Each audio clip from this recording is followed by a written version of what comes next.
They'll process it and provide it to end users in communities across the country. Then it will be cataloged and archived at NASA's Langley Research Center in Hampton, Virginia, where the program is managed.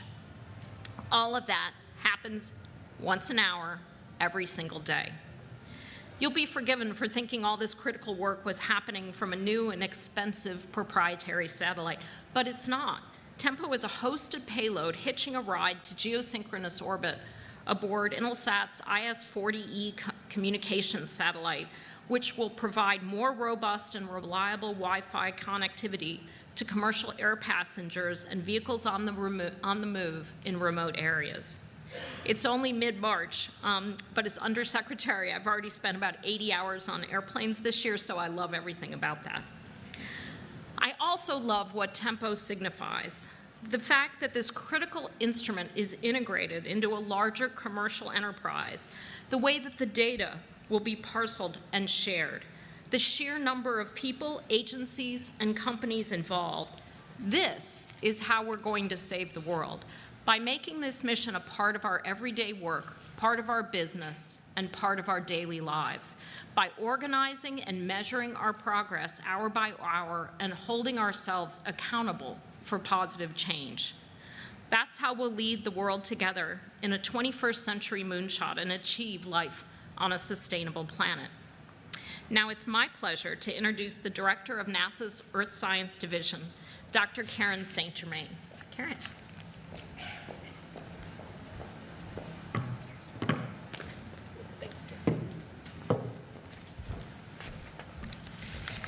Thank you so much, Ellen. It's so great to be here. And let's see, cue the slides. Maybe? There we go, from NASA. All right, so I am thrilled to be here for the TEMPO launch event. TEMPO will join the family of 25 missions we have on orbit today. They're depicted in green and blue, and it's one of the 4 that we're going to launch over the next year. Those that we are building are depicted behind me in orange or gold. And you know, I think of NASA Earth Science in many ways as NASA's best kept secret.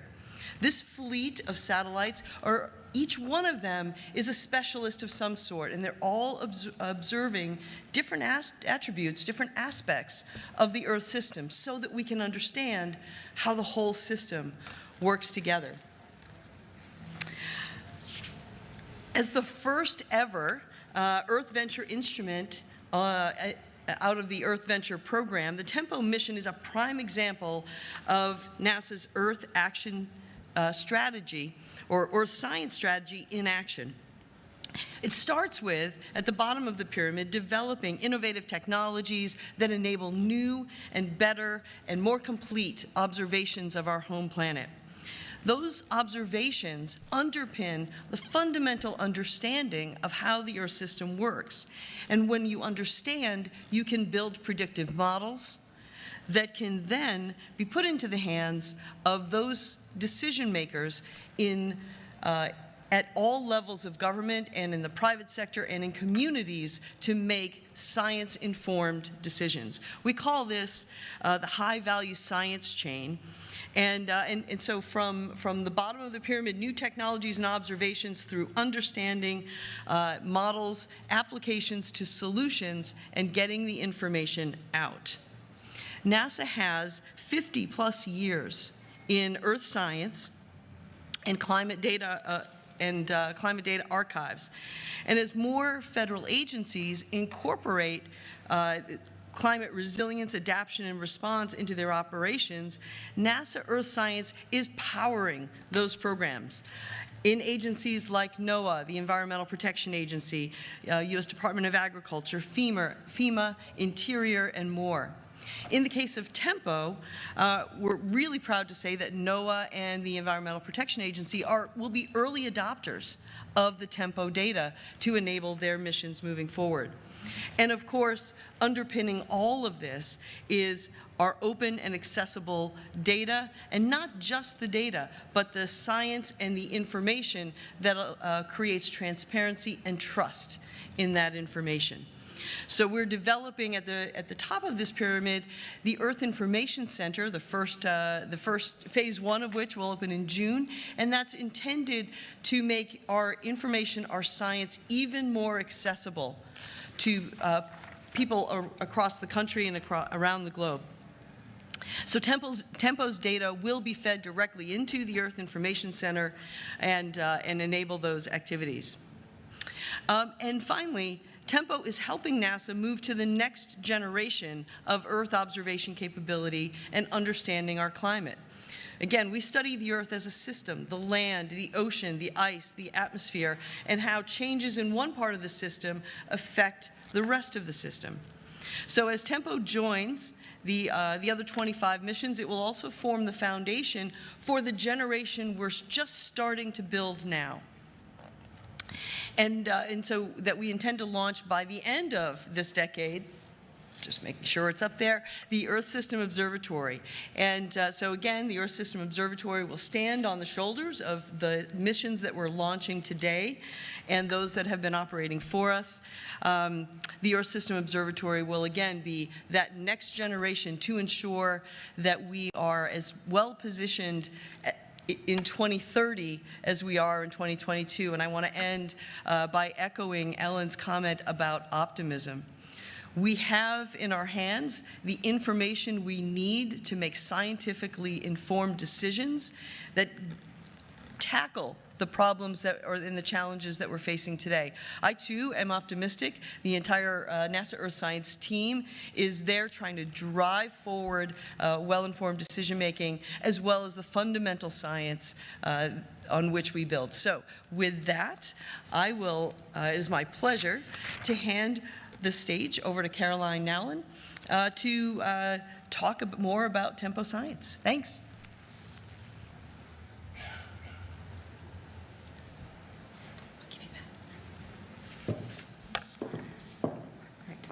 Well, good morning. It's great to be here. My name is Caroline Nowlin. I'm a scientist at the Smithsonian Astrophysical Observatory in Cambridge, Massachusetts, which together with Harvard University forms the Center for Astrophysics. But this morning my job is to talk about Tempo in more detail. I have a slide too to go to. So first a bit of background. So we've actually been making these kind of air pollution measurements for over 2 decades from what we call low Earth orbiters. So the satellites that we're currently using are orbiting the Earth at about 700 kilometers above the surface and about 14 to 15 times a day. And these orbiters go over a particular place on Earth, usually at the same time of day. So every day we can get measurements, say, over New York City at 1:30 in the afternoon. But that's just one data point over New York over a day. And a lot is happening in New York City over a day. So we have 2 rush hours that we're not able to capture. And so the great thing about Tempo is that for the first time we'll be able to make hourly measurements over North America. So we'll be able to see what's happening over a whole day as long as the sun is up. And the reason we can do this is because we're launching Tempo on Intelsat 40E into a geostationary orbit. And a geostationary orbit is an orbit where the satellite goes around the planet at the same time that the planet rotates. And so we can essentially hover over the same location on Earth. So we can look at North America over the whole day.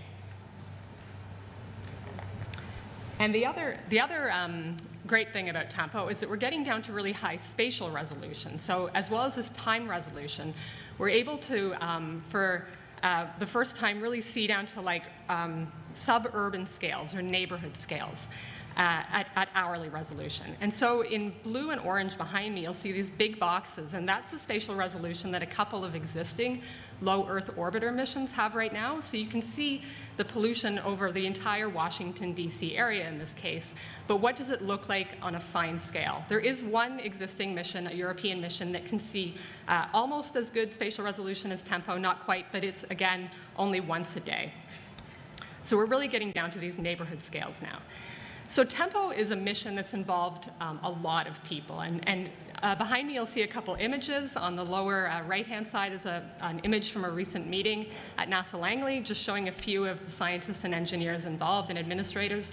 But several hundred people have worked to make Tempo a reality, from universities, government agencies, state and local air quality agencies. and industry, of course, and from Canada, Mexico, the United States, and even further afield. In the top left-hand corner, you'll see a few colleagues from the Center for Astrophysics. And today with us are Xiang Liu, who's the principal investigator for TEMPO, and Raid Suleiman and John Davis, and they're happy to answer any questions you might have after the briefing as well. But TEMPO really was the idea initially of Kelly Chance, who's the principal investigator. Unfortunately, he couldn't be here today. But Kelly in the 1980s was one of the original developers of some of these low Earth orbit missions with a couple of European colleagues. And they were so successful that people started to think a few years ago, wouldn't it be great to put this into geostationary orbit? So geostationary orbit is a common orbit for weather satellites and communication satellites, but an air quality instrument measuring gases hadn't been there yet. So over a decade ago, NASA put out a call for science missions, and Kelly and some collaborators proposed TEMPO. And after a lot of work, it's ready for launch. Now, how do we actually make these measurements? And this is what I do at the Smithsonian Astrophysical Observatory. So on the left-hand side, you'll see an image of part of the inside of the TEMPO spectrometer. And the thing to note here is this beautiful rainbow. And so what we're doing is we're measuring reflected sunlight off the surface of the Earth, clouds, and the atmosphere. And the spectrometer breaks that sunlight into different colors. And then we use a detector to measure the strength of these different colors. And we can see what's in the atmosphere by the colors or the wavelengths of light that are absorbed. And we know from measurements on the ground in laboratories what the characteristic absorption features of different gases look like. And so we can't measure everything from TEMPO, so we're only measuring in the ultraviolet and visible regions of the spectrum. But luckily, there are a few air pollutants that have strong absorption in these regions. And there's several things that we measure. We don't have time to get into all of them today, but we have three main products that we measure, our gases that we measure, and those are Barry Leffer next will talk in more detail about these and their various sources. But the first one is nitrogen dioxide. The second one is formaldehyde. So formaldehyde is not something that people think a lot about being in their outdoor air, but formaldehyde is really useful because it actually is a byproduct of it's a volatile organic compound. And when other volatile organic compounds break down in the air, eventually at some point they turn into formaldehyde, or formaldehyde is produced, and we can measure that from space. So we can use that information to infer emissions of other volatile organics. And volatile organic compound is a bit of a mouthful, but you are familiar with these. They're what make things smell often. So things like paint or gasoline or permanent markers, or even when you walk in a warm forest in the summer, it's volatile organics that you can smell. And the third thing that we measure is ozone. So ozone up high is great. It protects us from UV radiation and allows life to exist on Earth. But when ozone is at the surface, it's a pollutant, and it's harmful to humans and also to crops and ecosystems. And so next up, we have Barry Leffer from NASA headquarters, who will be talking more about the TEMPO measurements in greater detail. Thanks. Thank you, Caroline. So it's a pleasure to be here today. And one of the things I wanted to stress is what you're seeing here is how TEMPO is going to be in geostationary orbit and scan from the East Coast to the West Coast during the daytime. And when it's doing that, what you're seeing here is nitrogen dioxide. And it's a byproduct of combustion. So when we're burning gasoline or coal or diesel fuel to move ourselves around, or electric generation plants burning coal or natural gas, a byproduct of that activity is nitrogen dioxide, and it's harmful to human health, and it's also critical in forming. It's a primary pollutant. It's emitted from the smokestack, and in the atmosphere it reacts to make ozone and formaldehyde, those secondary pollutants, but which are also harmful to human health. And so TEMPO is going to give us this ability to track chemical weather as it is emitted from sources and then transported downwind to other receptor sites. And so it's a really exciting opportunity to work with our other agency partners. The EPA and NOAA are part of the TEMPO science team, and we've been working closely with them to get the most out of the TEMPO data. TEMPO is not going to be in geostationary orbit by itself. What you see is a geo ring. TEMPO is looking at North America. Sentinel-4 is going to be looking at Europe, and the GEMS satellite, which is also built at Ball Aerospace, is a sister satellite to TEMPO, and it has been in orbit for 2 years. And so NASA and the European Space Agency have been working closely with the Koreans who launched GEMS into orbit, working on that data, calibrating the instrument, validating the sensor. And so because the GEMS instrument has been so successful, we have really high hopes for TEMPO. And the TEMPO science team is going to be doing some measurements this summer and fall after launch, doing air quality studies over LA, Chicago, and New York to help interpret the early TEMPO data set and continue to monitor air quality at the neighborhood scale for many years to come. And it's my pleasure to introduce Laura Judd. Laura is part of our Applied Sciences program at NASA, and I'll let her finish introducing herself. Thank you.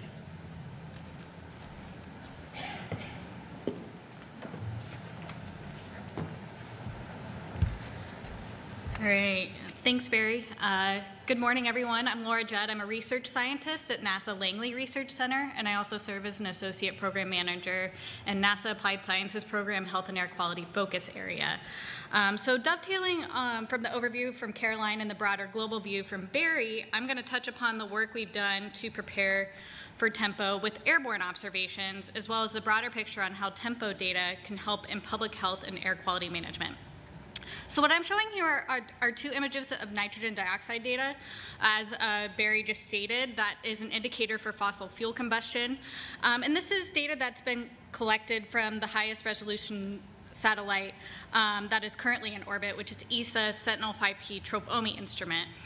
This instrument has a very similar spatial resolution to what we're going to expect from TEMPO, but as Caroline noted, it is in low Earth orbit, so we largely only get a picture once per day. And so that's what you're seeing on the left, which is a single orbit of data over New York City. This example demonstrates one of the challenges with satellite pollution data in getting gaps where clouds occur. Therefore, a lot of data analysis is done using multiple orbits, often average over months to years, which is depicted on the right as an annual average over New York City. So this averaging is often appropriate for a lot of uses of this satellite data, but it does smear out day-to-day variability, and it's, again, limited to the once-a-day early afternoon perspective. So the last decade, NASA's been collecting data with airborne simulators for TEMPO over major cities, with the strategy of measuring multiple times a day to see the evolution of pollution over that time frame. So this map here that has popped up on the bottom is a single day of data collected over New York City, and it also matches the same day of Tropomi data that is on the top. So this demonstrates the ability to get multiple chances to capture cloud-free skies throughout the day, as well as you can see how pollution evolves. This is a day where the pollution built up over the city, and as a sea breeze formed, it pushed a lot of that pollution inland, and what we're seeing in the afternoon is the continued emissions from major sources. And we've learned some lessons with these airborne data sets. We've unveiled how pollutants like nitrogen dioxide, formaldehyde, and ozone evolve from a top-down perspective throughout the day at unseen resolutions. And we've also gained confidence in our ability to validate data products at that TEMPO scale that we're going to get, which is essential for the adoption of data into stakeholder use as well as in research.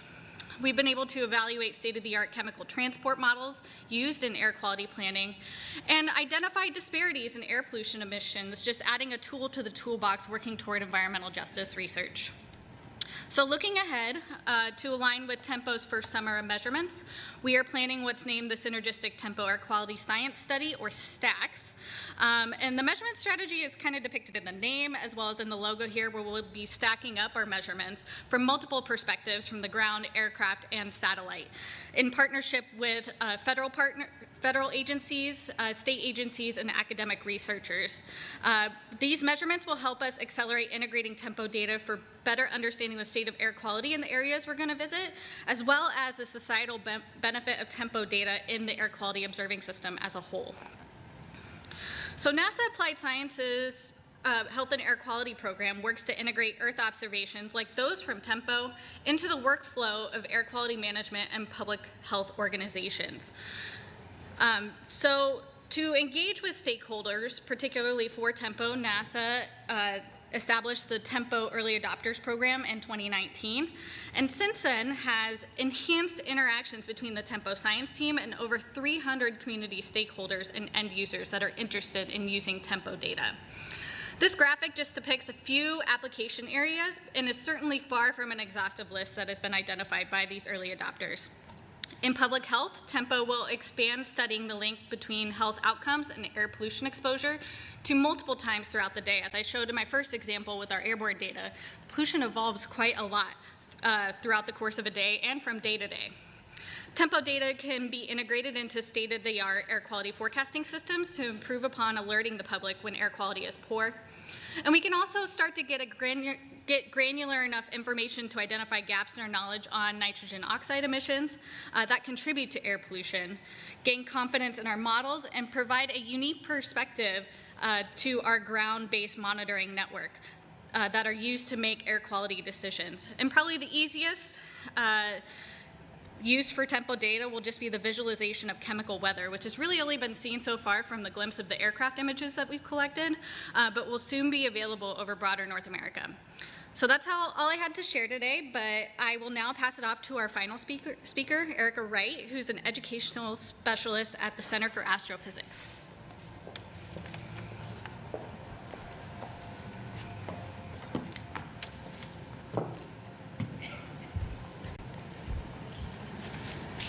Thank you, Laura.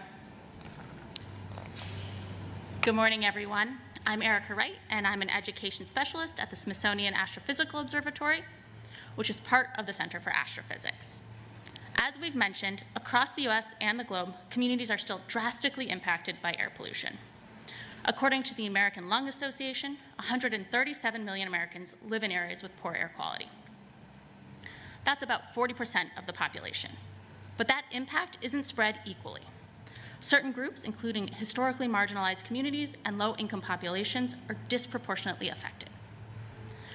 The airborne TEMPO simulator data was able to show that information collected at a TEMPO spatial scale is able to accurately measure these disparities. In the data analyzed from the airborne TEMPO simulator instrument flown over New York in 2018, you can see this disproportionate impact with respect to household income. Here on the left, red indicates higher levels of nitrogen dioxide, and on the right, census data shows median household income, where dark green indicates lower income. You can see when you overlay these maps, the lower level of income corresponds to the highest levels of nitrogen dioxide. In this study, led by Isabella Dressel, an undergraduate student at the University of Virginia, scientists found that pollutant levels from nitrogen dioxide, which are emitted by vehicles and power plants, are typically 38% higher in low-income, non-white neighborhoods compared to neighborhoods with mostly high-income white residents. Similar outcomes that have been found in numerous cities within TEMPO's field of regard. And this is just one study from a field campaign and the Tropospheric satellite that Laura mentioned, both of which are limited in time. TEMPO, with its hourly scans, will allow us to study impact not just in the middle of the day, but as pollution varies in intensity throughout the day, as transient things like rush hour pollution affect various populations. We hope that once TEMPO data is regularly available to researchers, we'll be better able to evaluate impacts like these in cities and communities across the US so that they'll have the data they need to breathe easier. At the same time, the TEMPO team is working hard to measure what's in the air we breathe. Young people have shown the world that they're ready to lead the charge in creating a healthier planet. Youth leaders are at the forefront of much of the current environmental justice movement, seeking a more sustainable planet for us all. Through educational efforts at the Smithsonian, we aim to empower even more of their peers to seek environmental justice through the investigation of air quality by analyzing real-world scientific data sets like those from the TEMPO mission. While it's important for this data to be in the hands of researchers, it's also critically important for this data to be in the hands of our young people, so they and their communities can work together to make informed decisions. On screen, you can see some of the young people that the Smithsonian and NASA have engaged in our efforts to better understand our air. To support more teens in asking their own questions, I'm working with educators from across the country to develop resources that empower teens to pursue personally relevant investigations into their local and regional air quality. We're creating curricula and guides that help strengthen their skills with real-world data analysis and their understanding of air quality, so that when tempo data is made available on NASA interfaces like Worldview and an app being developed at the Smithsonian Astrophysical Observatory, they'll be ready to use tempo data to create healthier communities. As an educator, what I love about tempo is that it gives us a picture of our backyards, but also it shows us how we're all connected through the air we breathe. Together, we can build a better understanding of how communities are impacting one another and work towards healthier air for us all. Thank you, and I think we'll now move to questions.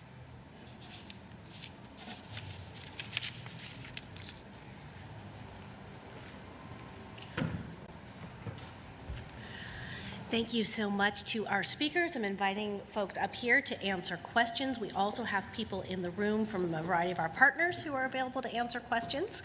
A reminder to those of you on the phone, if you press *1, you can get in the queue to ask a question.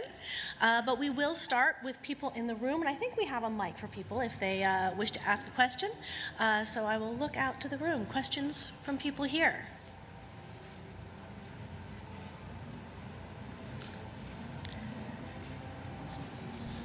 Anybody have a go back? There's a question. There's a question? All right. Let me ask you to use the microphone just so everybody can hear you. Thank you. What's the lifetime of the mission or the instruments, the sensing instruments aboard the satellite? Yeah. So the NASA, we have an interesting way of describing the prime mission, which is what the Tempo team is funded initially, and so the initial mission is only 20 months, but we know that GEMS has been operating for over 2 years, and we expect Tempo to last many years. We don't know. It's one of our initial low-cost missions. It was on a firm. We had a firm fixed-price contract, and it was a cost cap mission. But it's so I don't know the answer, but we're expecting. I guess the short answer is Intelsat is planning to be there for 10 to 15 years, and we hope we'll be operating that whole time. Yeah, come up, Mike. Come on up and introduce yourself, please.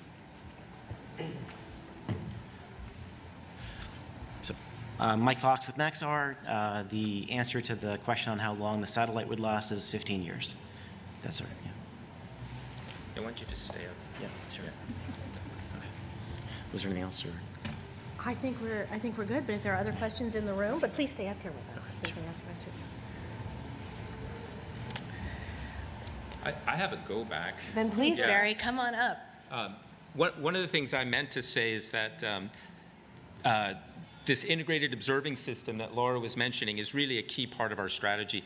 Tempo is going to measure the total amount of pollution in the atmosphere because those photons come from the sun, reflect off the Earth, and go back to the satellite. And so we can just see the total amount of pollution, and the sensors that the EPA have are measuring at the surface. But the EPA is only measuring where their sensors are, and so Tempo is going to get this map of the whole country, but we still have to work with the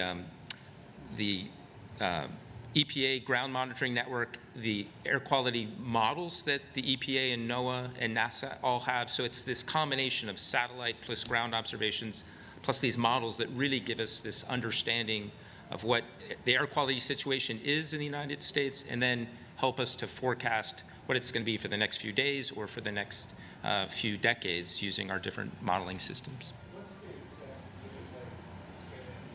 exact I'm going to let Caroline answer that.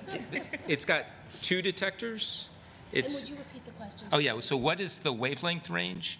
And Raid can help me here, but it's is it 340 to or 280 to 500, and then 540 to 780 something. Go ahead. Yeah, it's from 290 to 494 nanometer. Then another channel from 540 to 740 nanometer. Yeah. So 290 to 492. Yeah. Okay, and then 540 to 740. Yes. Yeah. Nanometers. So it's ultraviolet invisible wavelengths. just going a little bit beyond the red. Yeah, we have two CCDs, and each one covers the wavelength that Sean just mentioned. There's a small gap in the middle. And we do have a question online, and then I'll come back to the question in the room. Opening up your line, if you would introduce yourself first, please, and ask your question. Hi, this is Rebecca Hersher from National Public Radio. Sorry I couldn't be there today in person. This is great. Can you just tell me a little bit more about the launch? Obviously, you're working with the folks who are building this satellite, but is the launch scheduled for April 7th still? Is it likely to be rescheduled? I know these things sometimes get pushed. And where exactly will it be launched from? So Jean-Luc Froliger from Intelsat. So you're correct. The launch is currently scheduled for early April. April 7th is our working date. The satellite has been completed. It's going to be placed into the container today and tomorrow, and it's going to be airshipped from Moffett Field in Northern California to the Cape, right? Then it'll be processed at the payload processing facility from SpaceX, integrated into the Falcon 9 5500 launch vehicle. Launch is scheduled, as we said, April 7th, and liftoff is at 0029 Eastern Standard Time. So please stay up to watch the launch. And as SpaceX is providing the launch, they're probably the definitive answer for launch questions. They're the place to go, but shooting for early April, and we'll certainly update should that be adjusted or get more specific. And then we had a question in the room. Lucie Aubert for AFP News Agency. I had a question maybe for Caroline about the geostationary orbit. Can you talk a little bit about what that changes to be in this orbit?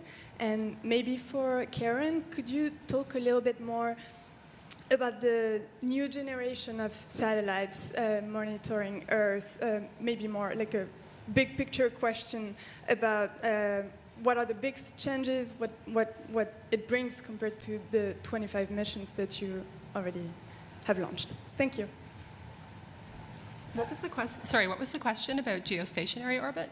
What does it change? Because you said usually these air monitoring satellites are not in this orbit. Yeah, so a geostationary orbit, the planet is rotating 24 hours a day, and the satellite is at an exact altitude. It's around 35,000 kilometers or just over that.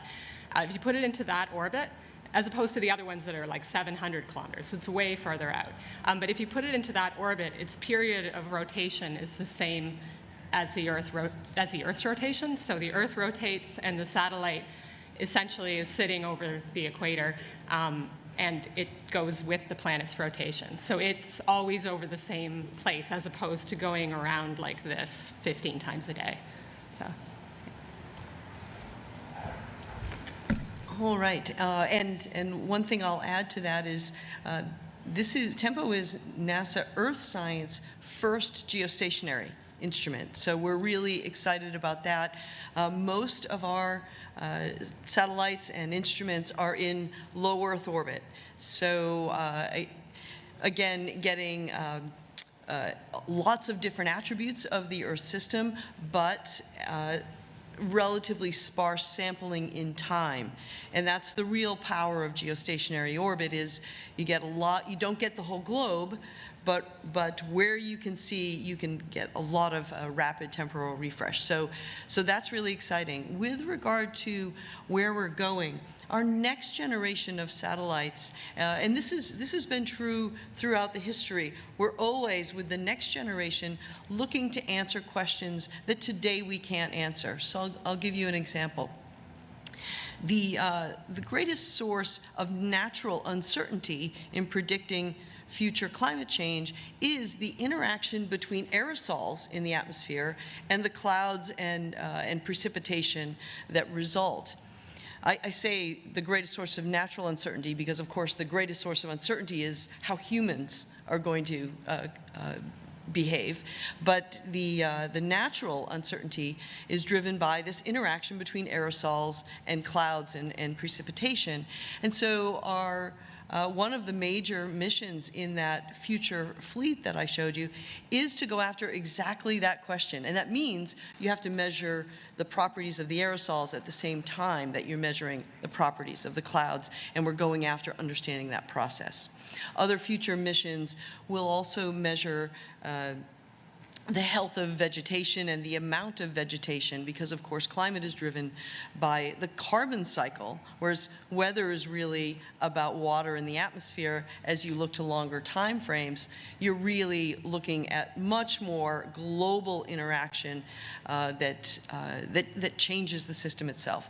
So some of those are the questions we are going after in the future missions, but again, all standing on the shoulders of what we're flying today, and will be informed. The design of those future systems will be informed but by what we learn today in missions like TEMPO. Thanks. Just one compliment on the geostationary orbit. So I was mentioned the geostationary orbit is the orbit at which the satellite rotates in 24 hours, which is the Earth's rotation, so it remains at the same place for somebody on the Earth.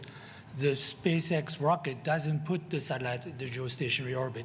It puts it into an elliptical orbit, and then the satellite itself, through a series of maneuvers, using its own propulsion, it's going to get it all the way to geostationary orbit.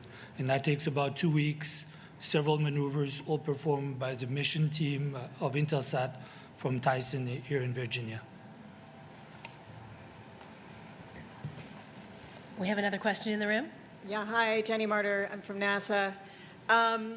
You mentioned that TEMPO will be able to see at the neighborhood scale. Can you talk a little bit about the resolution that it will be able to see and measure pollutants at, and how that compares to low Earth orbit?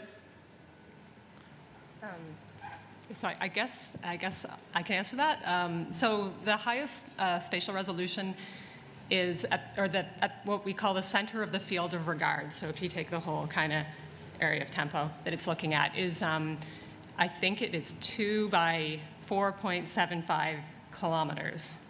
And so, but the geometry is such that if you start like looking higher up, like farther into the north, like near the Canadian oil sands or something, it's larger because you have these higher angles that you look through. So that's the like kind of nominal resolution.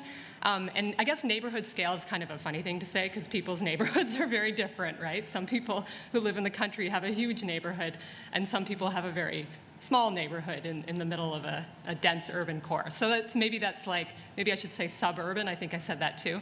But like Laura and Erica were showing, the kind of resolution we're getting at now is sort of getting down to like being able to see variation within the city, and so people can start to use this information to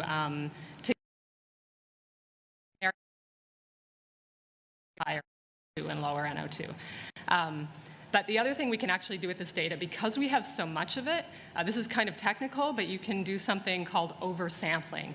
So if you have a month of data and the satellite is actually moving its little footprints all the time, they're not always at the exact same spot, you can start to use these kind of more complicated averaging techniques to actually get finer resolution. So when you start averaging a lot of data together, you can start to pull out things that you couldn't see in the first, in like one scan, for instance, getting down to maybe more like 1 to 2 kilometers. Yeah. All right, we do have another question on the phone, and then I'll go back to this one in the room. But we have a question from CNN. Go ahead and please introduce yourself and ask your question. Thank you. Hi, thank you. This is Rachel Ramirez with CNN. You mentioned that you're working with NOAA and EPA on this. Can you just talk more about how you see this sort of fitting into Biden's overall climate agenda, especially in terms of, maybe updating climate and environmental regulations on the fossil fuel industry, especially with nitrogen dioxide, as you know, being this potent kind of planet warming pollution? Thank you. So Tempo is going to be really good, the NO2 products be really good at finding emission sources. We won't be able to see the CO2 coming from the smokestack, but we'll be able to see the NO2. NASA does have the OCO2, the Orbiting Carbon Observatory, and the OCO3 instrument on the space station that are measuring CO2 daily with a narrow swath around the globe. We also have a new satellite called EMIT that's on the space station that can measure methane. And so we will be able to see methane emission. From that, we can see methane emission from oil wells and from landfills. It's a new product. That satellite's only been up a few months. And so, but the one of the nice things about Tempo is we'll be able to work with our partners at EPA and tell them, maybe you should put a monitor here. We're seeing a lot of NO2, and maybe we're not sure what the source is. And so, again, the EPA currently only knows air pollution where they have monitors. And so it's this combination of having the satellite view and the ground-based measurements together that really give us the most information. But NOAA is the official agency in the US that's responsible for air quality forecasts as part of the Weather Service. And so NASA, NOAA, and EPA have been working together for decades, but this satellite is really going to add to that partnership.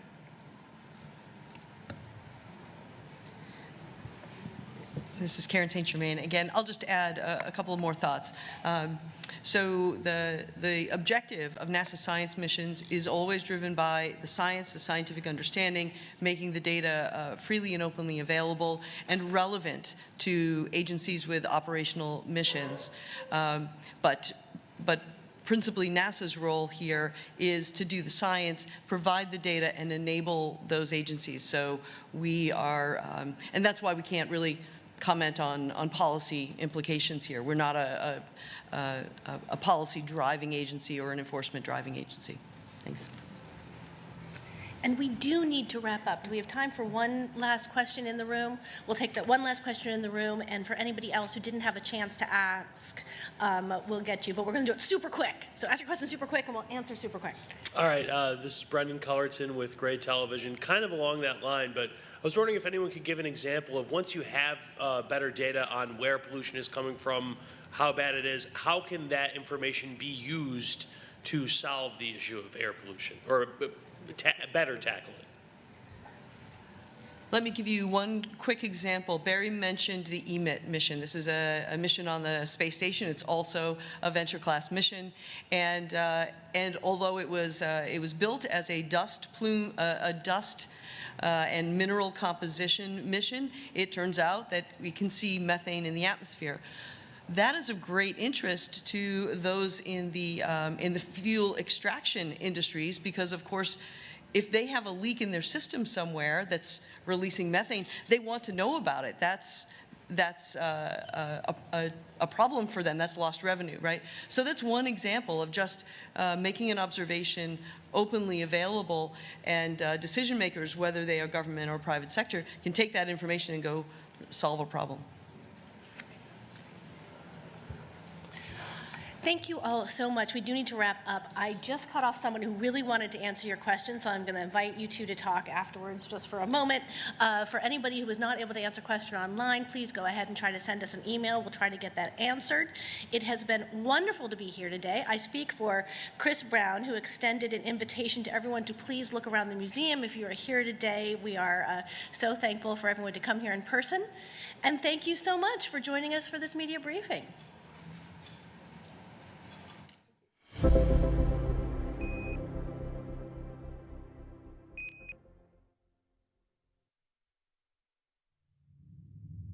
Let us continue to dream the impossible dream that now becomes real. Space is for everyone. We humans really are connected to the universe. The Earth's climate is changing. We have documented the changes.